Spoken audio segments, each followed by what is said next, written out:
So welcome, Cleo. Thank you.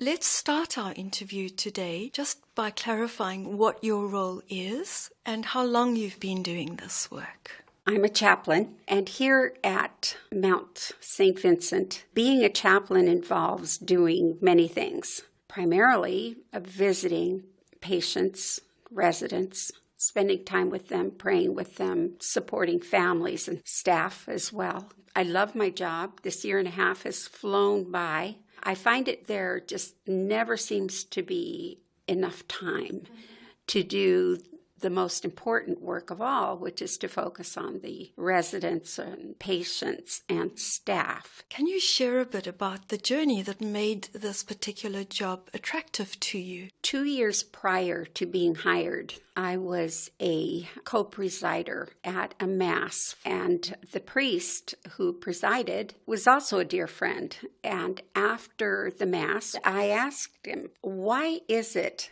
Catholic women can't be chaplains? And he said, what? Who told you that? And he took out a piece of paper and a pen and he started writing down the names and phone numbers of some people I should call. He said, give me a call after you've talked to these folks. And how did you feel in that moment when the door that seemed to be shut suddenly might open?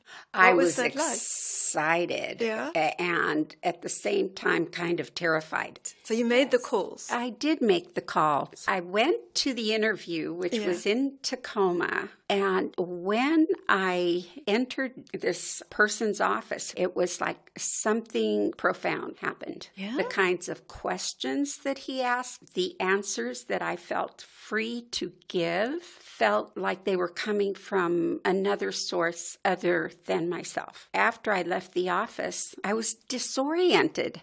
And I thought, whoa, this is the Spirit moving. This is one of those times when I know something important is going to happen. I was the last person to be selected who would be trained as chaplains. And when did you actually start at the Mount? Almost 2 years later. And by that time, I had been through 4 units of what they called continued professional education. And that journey, it involves one-on-one service to patients throughout the hospital. We had to write papers, verbatims, about these different experiences. Writing those papers was very profound because I had to dig deeper in places that I didn't even know were there. Then present them to my supervisor and then be asked questions. Why would you say such a thing at this point in your conversation with patient X? Why would you choose to pray then rather than to listen?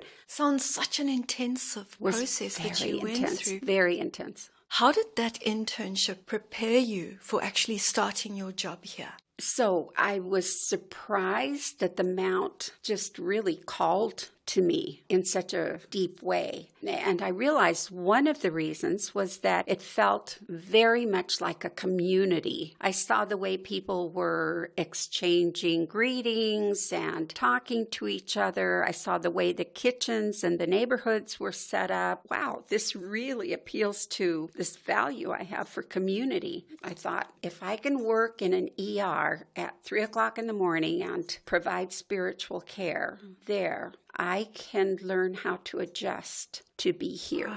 Right. What were some of the adjustments that you had to make? The size of the Mount was one thing. This is a large place, and the last hospital I had worked in was much smaller. We had a different terminology for residents, all of whom we would call patients elsewhere in the hospital setting. So you came out of the medical model. I did. Into a community model. Yes. What else do you remember about those early days?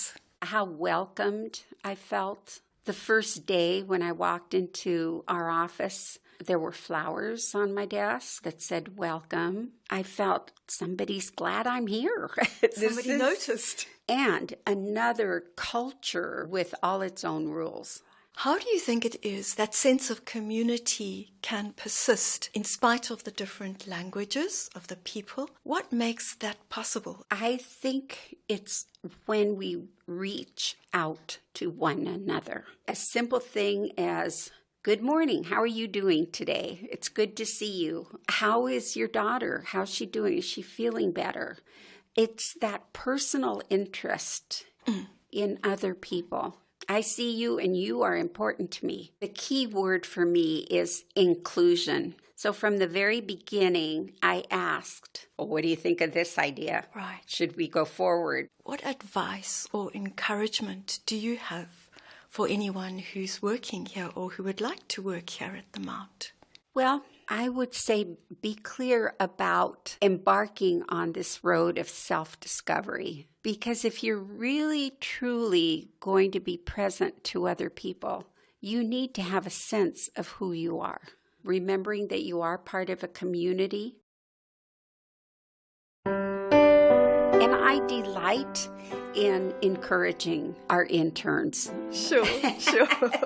Well, it's been really great to talk to you about all of this. Thank you. Well, thank you.